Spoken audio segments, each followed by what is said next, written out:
When the call went out in 1898 for volunteers to serve in the Spanish-American War, Andrew Vogesser was among a group of 40 young men from Lead, South Dakota who enlisted in Troop A of the 3rd U.S.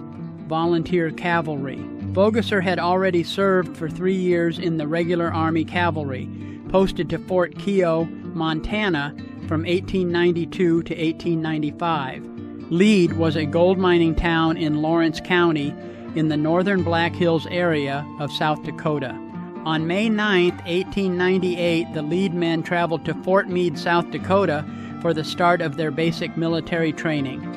After training at Fort Meade for about 2 weeks, Troops A, C, and D of the United States 3rd Volunteer Cavalry left for Camp Thomas at Chickamauga, Georgia.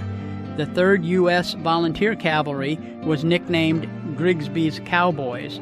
At Camp Thomas, Andrew Vogesser, now assigned to Troop C, was appointed Quartermaster Sergeant by the captain. As the men who collect and distribute food, equipment, and supplies, quartermasters are important in the day-to-day operations of any Army unit, and reports indicate Vogesser was good at his job.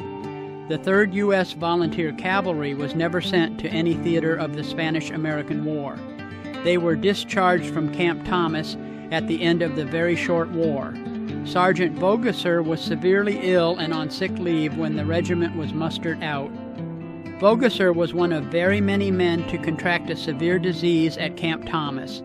The camp was the largest training facility in the U.S. during the Spanish-American War, housing over 60,000 men. The camp is now infamous for being unsanitary and having been mismanaged. There was an extremely high death rate from disease, and hundreds of soldiers died who never faced enemy fire.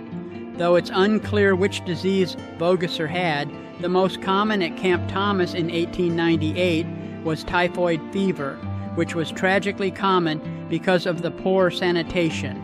Officially, 866 died from diseases at the camp at the time, with thousands of others severely ill. The total American military personnel who died during the Spanish-American War, which was only April to August 1898, was over 2,000, with fewer than 400 killed in action. The rest died due to disease.